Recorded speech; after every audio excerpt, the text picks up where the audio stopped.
नमस्कार दोस्तों।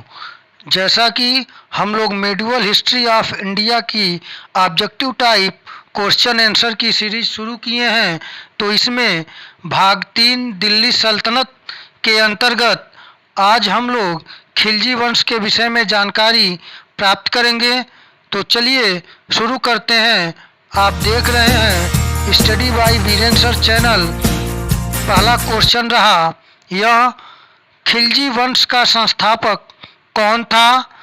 Option A Alauddin Khilji, option B Mubarak Khilji और ऑप्शन सी जलालुद्दीन फिरोज खिलजी और ऑप्शन डी है बख्तियार खिलजी। सही उत्तर है ऑप्शन सी जलालुद्दीन फिरोज खिलजी। गुलाम वंश के अंतिम सुल्तान क्यूमर्स की हत्या करके जलालुद्दीन फिरोज खिलजी ने खिलजी वंश की स्थापना 1290 ईस्वी में किया। वैसे तो गुलाम वंश के कुल 11 सुल्तान हुए, जिनमें कुतुबुद्दीन ऐबक, आराम शाह, इल्तुतमिश, रुकनुद्दीन फिरोज, रजिया, बहराम शाह, अलाउद्दीन मसूद शाह, नासरुद्दीन महमूद, गयासुद्दीन बलबन, कैकुबाद और क्यूमर्स हुए। लेकिन इनमें कुछ प्रमुख गुलाम वंश के सुल्तानों में कुतुबुद्दीन ऐबक, इल्तुतमिश, रजिया और बलबन प्रमुख रहे। दूसरा प्रश्न, निम्न में से किस सुल्तान का राज्याभिषेक किलो खरी कूलागढ़ी के महल में हुआ? Option A Alauddin Khilji, option B Jalaluddin Firoz Khilji, option C Mubarak Khilji और ऑप्शन डी है इनमें से कोई नहीं। सही उत्तर है ऑप्शन बी जलालुद्दीन फिरोज खिलजी। जलालुद्दीन फिरोज खिलजी का राज्याभिषेक सुल्तान कैकुबाद द्वारा बनाए गए अपूर्व किलो खरी कूलागढ़ी के महल में हुआ था। सुल्तान कैकुबाद ने जलालुद्दीन फिरोज खिलजी को शाइस्ता खां की उपाधि और आरिज ए मुमालिक अर्थात सेना मंत्री का पद दिया था। तीसरा प्रश्न है, किस सुल्तान के शासनकाल में ईरानी फकीर सीदी मौला को हाथी के पैरों तले कुचला गया था? Option A Iltutmish, option B Alauddin Khilji, option C Balban, option D Jalaluddin Firoz Khilji. सही उत्तर है ऑप्शन डी जलालुद्दीन फिरोज खिलजी। जलालुद्दीन फिरोज खिलजी के शासनकाल में ईरानी फकीर सीदी मौला को हाथी के पैरों तले कुचला गया था। चौथा प्रश्न, जब उसने राजत्व प्राप्त किया तो वह शरीयत के नियमों और आदेशों से पूर्णतया स्वतंत्र था। बर्नी ने यह कथन किस सुल्तान के लिए कहा? Option A Jalaluddin Firoz Khilji, option B Iltutmish, option C Balban और ऑप्शन डी है अलाउद्दीन खिलजी। सही उत्तर है ऑप्शन डी अलाउद्दीन खिलजी। जियाउद्दीन बर्नी ने उक्त कथन अलाउद्दीन खिलजी के लिए कहा है। अलाउद्दीन दिल्ली का पहला सुल्तान था जिसने धर्म पर राज्य का नियंत्रण स्थापित किया। पांचवा प्रश्न है, कौन सा सुल्तान नया धर्म चलाना चाहता था किंतु उलेमा लोगों ने विरोध किया? Option A Balban, option B Alauddin, option C Mohammad Tughlaq और ऑप्शन डी है इल्तुतमिश। सही उत्तर है ऑप्शन बी अलाउद्दीन। अलाउद्दीन खिलजी एक महत्वाकांक्षी सुल्तान था। उसने सिकंदर द्वितीय, सिकंदर ए सानी की उपाधि धारण की और उसे अपने सिक्कों पर अंकित करवाया। वह संपूर्ण विश्व को जीतने की अभिलाषा रखता था और साथ ही एक नवीन धर्म चलाने की भी, किंतु अपने वफादार मित्र एवं कोतवाल अलाउल मुल्क की सलाह पर उसने अपना विचार त्याग दिया। छठा प्रश्न है, अलाउद्दीन खिलजी के प्रसिद्ध सेनापतियों में किसकी मंगोलों के विरुद्ध लड़ते हुए मृत्यु हुई? Option A Zafar Khan, option B Nusrat Khan, option C Alp Khan और ऑप्शन डी उलुग खान। सही ऑप्शन है ऑप्शन ए जफर खान। अलाउद्दीन का प्रसिद्ध सेनापति जफर खान मंगोलों के विरुद्ध लड़ता हुआ मारा गया, जो अपने समय का श्रेष्ठ और साहसी सेनापति था। जफर खान के शौर्य और भारतीय सेना की दृढ़ता से मंगोल अत्यधिक प्रभावित थे। 7वां प्रश्न है, रानी पद्मिनी का नाम अलाउद्दीन के चित्तौड़ विजय से जोड़ा जाता है, उनके पति का नाम क्या है? Option A Maharana Pratap, option B Ranjit Singh, option C Man Singh और ऑप्शन डी है रतन सिंह। सही ऑप्शन है ऑप्शन डी रतन सिंह। पद्मिनी की कहानी का आधार 1540 ईस्वी में मलिक मोहम्मद जायसी द्वारा लिखित काव्य पुस्तक पद्मावत है।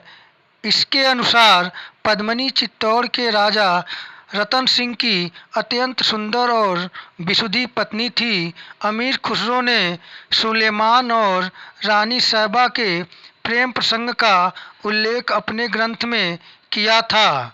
8वां प्रश्न है, अलाउद्दीन खिलजी के आक्रमण के समय देवगिरी का शासक कौन था? Option A Ramchandra Dev, option B Prataparudra Dev, option C Malik Kafur और ऑप्शन डी है रतन सिंह। सही उत्तर है ऑप्शन ए रामचंद्र देव। अलाउद्दीन के आक्रमण के समय देवगिर का शासक रामचंद्र देव था।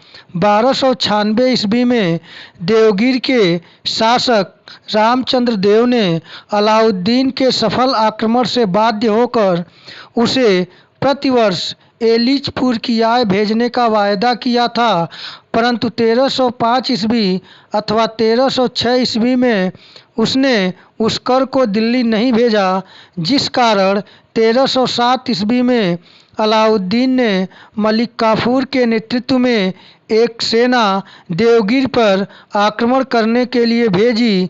राजा रामचंद्र देव युद्ध में पराजित हुआ और उसने आत्मसमर्पण कर दिया। 9वां प्रश्न है, सूची 1 को सूची 2 से सुमेलित कीजिए। सूची 1 में ए रणथंभौर, बी चित्तौड़, सी देवगिरी, डी गुजरात। ऑप्शन 2 में एक कर्णदेव, दूसरा राजा रामचंद्र, तीसरा हमीर देव और चौथा रतन सिंह। सही मिलान है रणथंभौर हमीर देव, चित्तौड़ राजा रतन सिंह, देवगिरी रामचंद्र राय, गुजरात कर्णदेव। अलाउद्दीन खिलजी के समय में रणथंभौर का राजा हमीर देव था, चित्तौड़ का राजा रतन सिंह और देवगिर का राजा राजा रामचंद्र और गुजरात का राजा कर्णदेव था। 10वां प्रश्न है, किस सुल्तान के काल में खालसा भूमि अधिक पैमाने में विकसित हुई?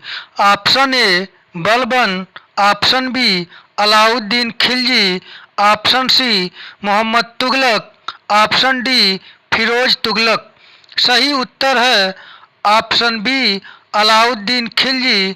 अलाउद्दीन की राजस्व और लगान व्यवस्था का मुख्य उद्देश्य एक शक्तिशाली और निरंकुश राज्य की स्थापना करना था। उसने उन सभी व्यक्तियों से भूमि छीन ली जिन्हें वह मिल्क अर्थात राज्य द्वारा प्रदत्त संपत्ति, इनाम, इंदरात, पेंशन तथा वक्फ, धर्मार्थ प्राप्त भूमि आदि के रूप में मिली थी। फलतः खालिसा भूमि अधिक पैमाने पर विकसित हुई। 11वां प्रश्न है, किस सुल्तान के बारे में कहा जाता है कि उसने भूमि कर को उत्पादन के 50% तक कर दिया था? Option A Balban, option B Alauddin Khilji, option C Mohammad bin Tughlaq और ऑप्शन डी फिरोज तुगलक। सही उत्तर है ऑप्शन बी अलाउद्दीन खिलजी। अलाउद्दीन खिलजी ने उपज का 50% भूमि कर खराज के रूप में निश्चित किया। अलाउद्दीन खिलजी भारत का प्रथम मुस्लिम शासक था जिसने भूमि की वास्तविक आय पर राजस्व निश्चित किया था। इसने भूमि की पैमाइश कराकर लगान निर्धारित किया। अलाउद्दीन ने दो नवीन कर, मकान कर जिसे घराई कर कहा गया और चराई कर लगाए थे। उसके पश्चात मोहम्मद बिन तुगलक ने भी दोआब में भूमि कर 50% कर दिया था, लेकिन मोहम्मद तुगलक की राजस्व मांग अनुमान पर आधारित थी, जबकि अलाउद्दीन खिलजी की पैमाइश पर। 12वां प्रश्न है, निम्न सुल्तानों में से किस एक ने मूल्य नियंत्रण पद्धति को पहली बार लागू किया? Option A Alauddin Khilji, option B Iltutmish, option C Balban और ऑप्शन डी है जलालुद्दीन खिलजी। सही उत्तर है ऑप्शन ए अलाउद्दीन खिलजी। अलाउद्दीन खिलजी ने बाजार सुधार के अंतर्गत बाजार नियंत्रण या मूल्य नियंत्रण पद्धति को लागू किया था। अलाउद्दीन ने केंद्र में एक बड़ी और अस्थायी सेना रखी तथा उसे नगद वेतन दिया। ऐसा करने वाला वह दिल्ली का पहला सुल्तान था। उस सेना का व्यय बहुत अधिक था। बरनी के अनुसार यदि उतनी बड़ी सेना को साधारण वेतन भी दिया जाता तो राज्य का खजाना 5 या 6 वर्ष में ही समाप्त हो जाता। अतः अलाउद्दीन ने सेना के खर्च में कमी करने के लिए सैनिकों के वेतन में कमी की, परंतु उसने सैनिक सुविधापूर्वक रह सके इसके लिए उसने वस्तुओं के मूल्य निश्चित कर दिए और उनकी दरें कम कर दी। सन 1306 ईस्वी के बाद अलाउद्दीन खिलजी के समय में दिल्ली के सुल्तान तथा मंगोलों के बीच सीमा क्या थी? ऑप्शन ए है Beas, option B Ravi, option C Sindhu, option D Sutlej. सही उत्तर है ऑप्शन बी रावी। 1306 ईस्वी के बाद अलाउद्दीन खिलजी के समय में दिल्ली सल्तनत एवं मंगोलों के बीच सीमा रावी नदी थी। 1306 ईस्वी में कबक के नेतृत्व में मंगोल आक्रमण हुआ, जिसे रावी नदी के तट पर मलिक काफूर और गाजी मलिक द्वारा रोक दिया गया था और रावी नदी मंगोल और खिलजी साम्राज्य की सीमा बन गई। 14वां प्रश्न है, मलिक छज्जू का विद्रोह किसके समय में हुआ था? Option A Alauddin Khilji, option B Balban, option C Malik Kafur और ऑप्शन डी है जलालुद्दीन खिलजी। सही उत्तर है ऑप्शन डी जलालुद्दीन खिलजी। जलालुद्दीन खिलजी के समय में मलिक छज्जू का विद्रोह हुआ था। मलिक छज्जू के विद्रोह के बावजूद भी उसके पूर्वजों की स्वामी भक्ति को याद दिलाकर जलालुद्दीन खिलजी ने उसे क्षमा कर दिया था।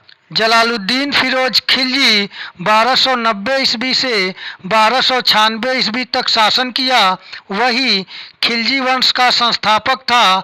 19 जुलाई 1296 ईस्वी को उसकी हत्या उसके भतीजे अलाउद्दीन खिलजी द्वारा कर दी गई।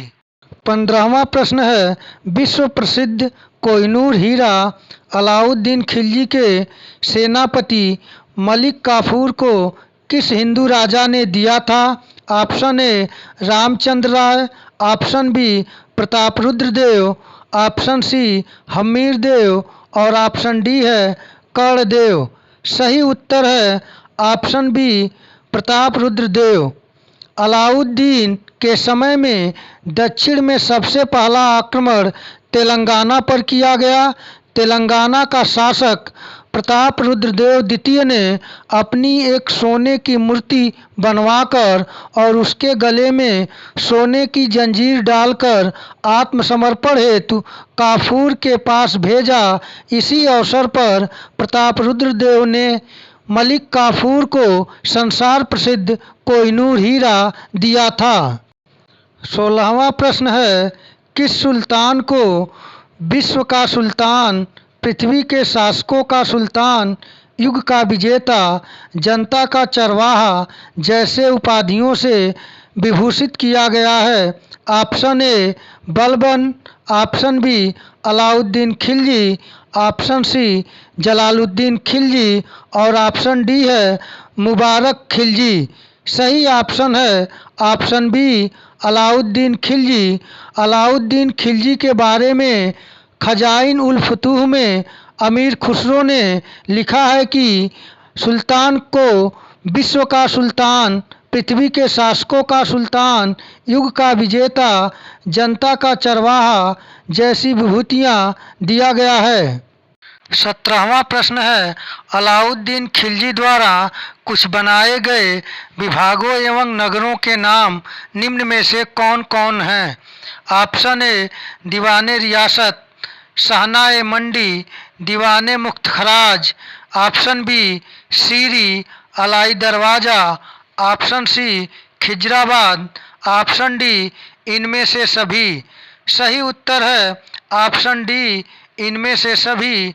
अलाउद्दीन खिलजी ने दीवाने रियासत, शाहनाए मंडी, दीवाने मुख्त खराज, सीरी अलाई दरवाज़ा और चित्तौड़ को जीतकर चित्तौड़ का नाम अपने पुत्र के नाम पर खिजराबाद रखा।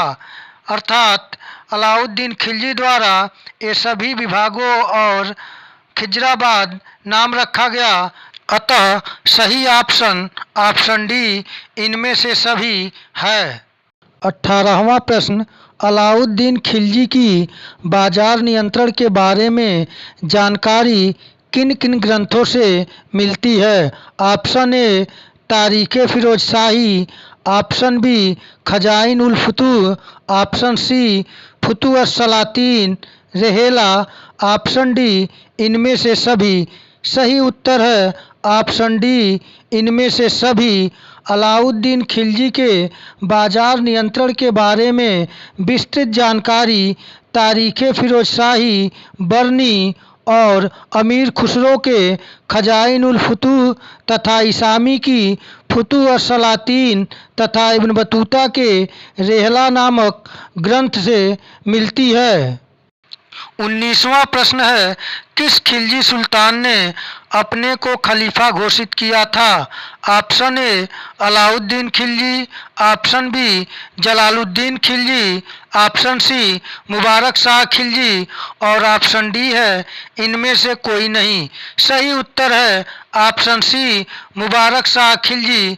अलाउद्दीन खिलजी जो कि 1296 ईस्वी से 1316 ईस्वी तक शासन किया, उसके मृत्यु के बाद उसका पुत्र मुबारक शाह खिलजी शासक बना, जो 1316 ईस्वी से 1320 ईस्वी तक शासन किया।